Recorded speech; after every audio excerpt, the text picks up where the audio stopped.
Hello, everyone, and welcome to another episode of the Seeds Podcast. My name is Anthony, and I will be your host for today's episode.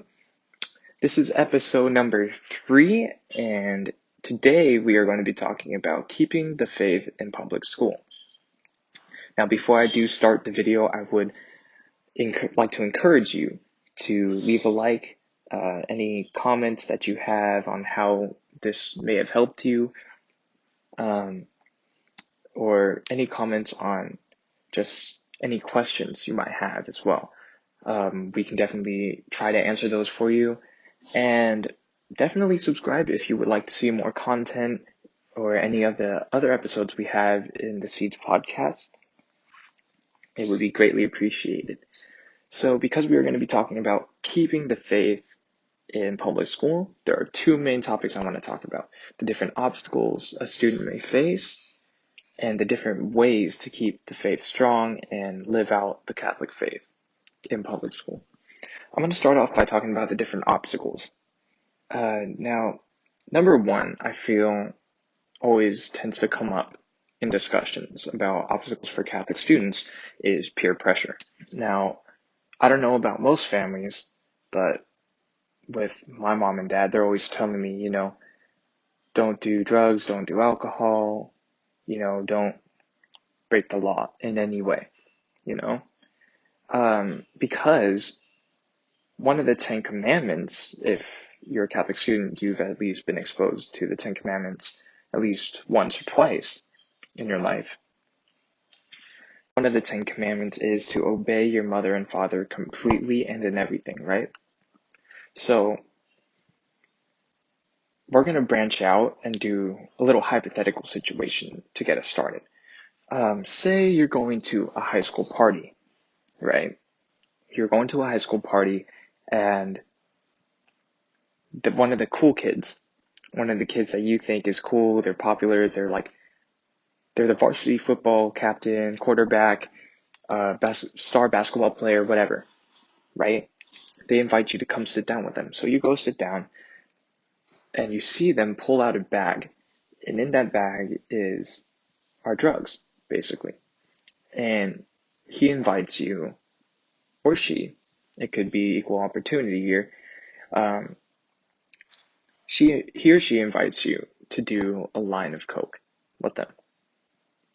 Now, for me, because I've only been to 3 high school parties, I have never in my life been offered to do drugs or drink alcohol.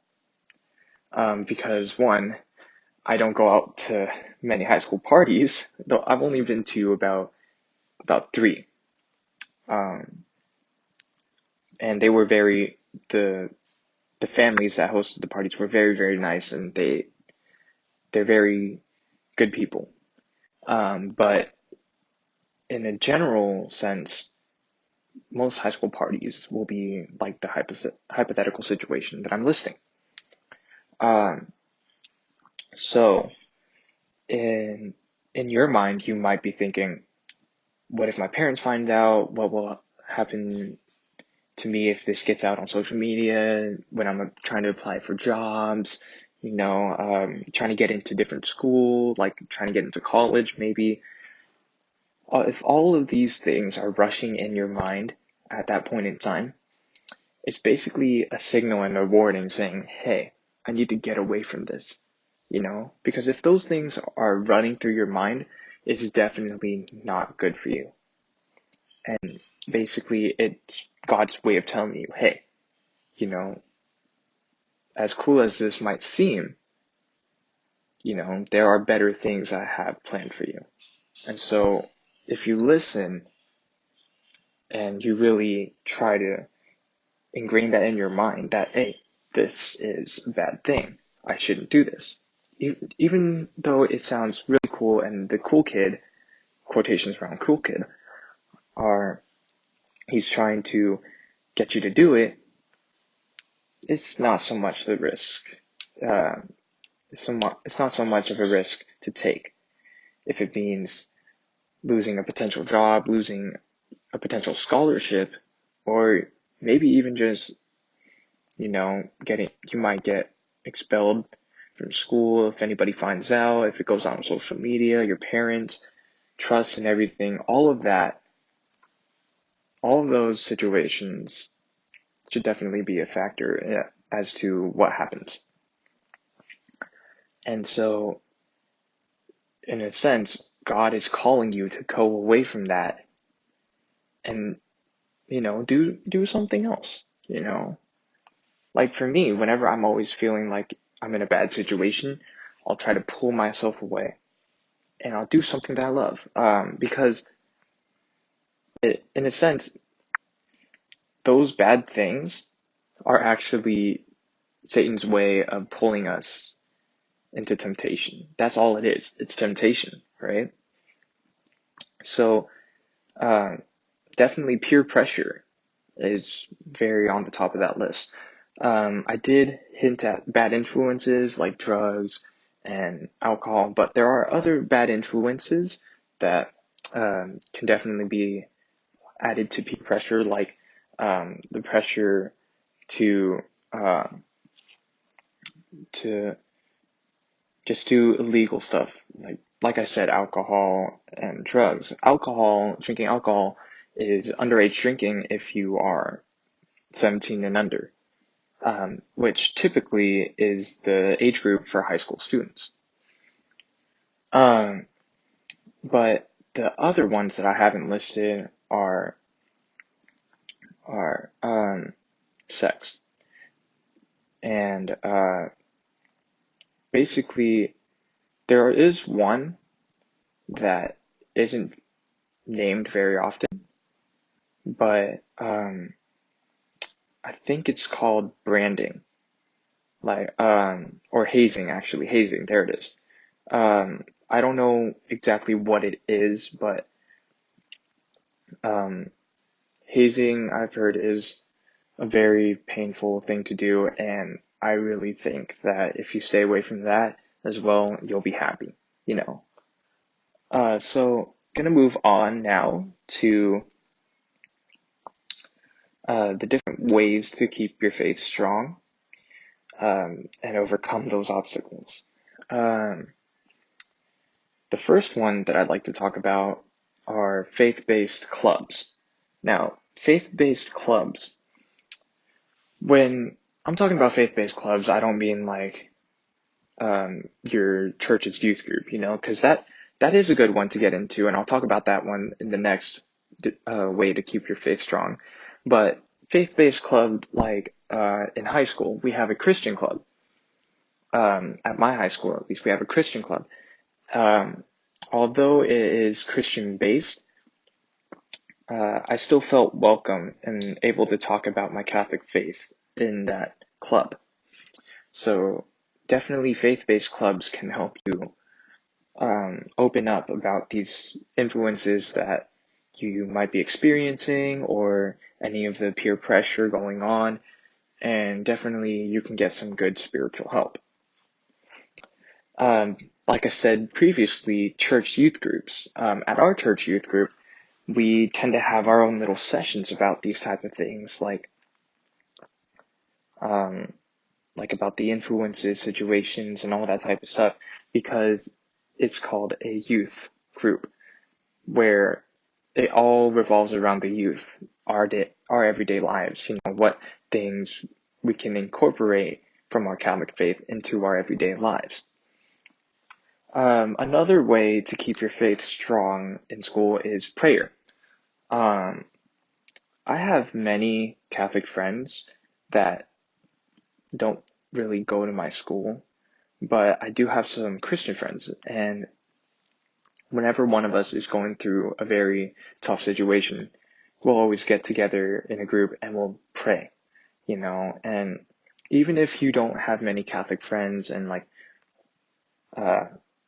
in your school, right? You can always bring a rosary. I always carry my rosary with me everywhere I go. I have it in my backpack right now, actually.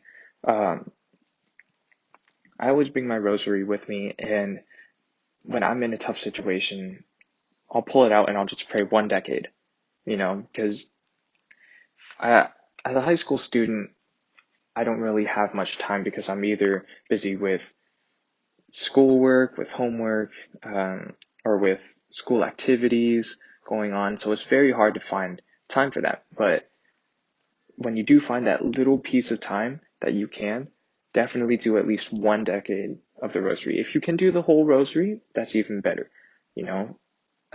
But if you can, pray one decade of the rosary, and um, that'll just be a great way to pray and keep your faith strong. Now, the last one I'd like to talk about, this is actually my favorite way to keep my faith strong, is through praise and worship music. Now, I am very, very humble to say that I am the assistant leader of my church's youth group music ministry. And whenever, I mean, it's just a title, but whenever we do have youth group, we always open up with praise and worship music. It's like praying twice, praying once in the beginning with just a normal prayer, and then praying another time by worshiping our Lord. And, just, it's called praise and worship music for a reason. Let's just start with that. So for me, whenever I feel like I'm in a tough situation, I always pull up Spotify, or pull up YouTube, and I just play my praise and worship music playlist. It's titled God's Time. I titled it God's Time, and I open that one, and I just listen. I pull myself away from all of those influences going on, those bad influences, and I just settle in with time with God. And so praise and worship music actually really, it can help you to open up and hear God's voice in your everyday life. For me, even though I do enjoy listening to praise and worship music, I love to play and sing praise and worship music because for me, I feel this feels more, it gives me more of a connection than just listening. If you don't play an instrument, or if you don't really like to sing out loud, that's okay. You can just listen to the praise and worship music. But if you do like to listen to praise and worship music, and you really want to sing, and you like to play the guitar or the piano or whatever, and you want to learn how to do these things, you can definitely do it. I love to do it myself, because one, it's a great way to pray. Like I said before, you can pray using praise and worship music. And it's also a great way to just listen to God, listen to the lyrics, there's this one song that I really like. It's called Come As You Are by Crowder. And the lyrics basically talk about no matter what, if you're a sinner, if you're a righteous person, no matter what state you're in, you can always come to God and just pray. He'll always he'll always be there for you, So definitely praise and worship music can help you just really live out your faith, and it's a great way to become more motivated. It helps motivate me, mainly because when I hear the lyrics about how I am loved even when it might seem like I'm not, that really hits hard, and it gives more meaning. So, yeah. So faith-based clubs and church youth groups, prayer and praise and worship music, those are my top 4, actually, ways to keep the faith strong in public school. I will say that keeping the faith in public school is not entirely easy. There will be some challenges, like I said, different obstacles. There will be challenges. But if you take time to really listen to God and listen to his voice and what he's trying to tell you, it will become very, very easy, and it will help you out a lot. So that's the end of today's episode. If you did enjoy today's episode, please be sure to leave a like on the video. It will help us out greatly, as well as the subscriptions. If you do feel like you want to learn more, you can definitely subscribe to our channel and leave any comments that you feel necessary, like if it helped you out at all, or if you have any questions on anything, definitely let us know in the comments section below. Thank you guys so much. I'm Anthony, and this has been episode number 3.